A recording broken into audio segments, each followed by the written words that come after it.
Bonjour à tous, coupable ou innocent, c'est la question à laquelle doit répondre ce matin la cour d'assises du Doubs. Après 3 mois de procès, Frédéric Péchier va savoir s'il dort ou non en prison ce soir. L'anesthésiste de Besançon est soupçonné d'avoir empoisonné, on le rappelle, 30 patients entre 2008 et 2017, dont 12 sont morts, des victimes âgées de 4 à 83 ans. S'il a reconnu certains empoisonnements, il a toujours nié en être l'auteur. La défense a plaidé l'acquittement lundi. Le ministère public, la réclusion criminelle à perpétuité, peine la plus lourde. L'audience doit reprendre ce matin à 9h. Ils sont partis de Saône-et-Loire, du Jura, de Côte-d'Or et du Doubs. Plusieurs centaines d'agriculteurs ont fait route cette nuit vers Bruxelles en bus. Ils sont environ 10 000 de toute l'Europe à être attendus devant le Parlement européen. L'objectif, manifester leur opposition à l'accord UE-Mercosur principalement, mais aussi à la taxe sur les engrais et à la réduction du budget de la politique agricole commune. L'accord sur le Mercosur qui doit être adopté aujourd'hui malgré le désaccord d'Emmanuel Macron.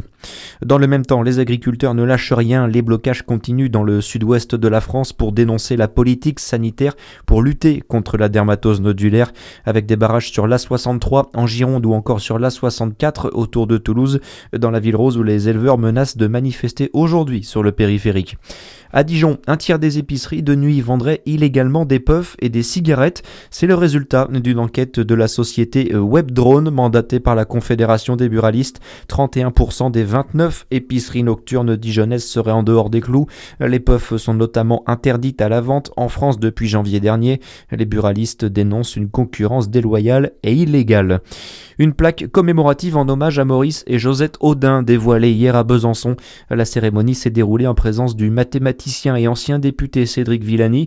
Il nous parle de l'importance de ce geste pour la mémoire du mathématicien disparu sous la torture durant la guerre d'Algérie. Maurice Audin, c'est un nom qui compte, souvent associé à sa femme Josette qui a lutté pendant plus de 60 ans pour la reconnaissance officielle de ce qui était arrivé à son défunt mari. C'est un symbole, un modèle très très fort d'engagement politique déterminé jusqu'au bout pour ses idées et pour la liberté. C'est un grand Français, c'est un grand Algérien. C'est aussi Maurice Audin, l'un de ces rares moments, l'un de ces rares cas où on a pu voir l'ensemble de la nation progresser sur ce sujet ô combien douloureux qui s'appelle la guerre d'Algérie, dans lequel il y a encore tant de secrets qui n'ont pas été dits. Des propos recueillis par Charlie Chevasson. Le Jura, terre de bénévoles, ils sont 40 à avoir été récompensés lors d'une cérémonie de remise de médailles jeunesse, sport et engagement associatif. 17 femmes et 23 hommes récompensés pour leur dévouement à la vie associative. C'est Sylver Sey, secrétaire général de la préfecture du Jura, qui leur a remis la décoration, saluant, je cite, un engagement exemplaire de la part de véritables piliers du lien social du territoire. Très bonne journée sur Fréquence Plus. À suivre, c'est votre météo.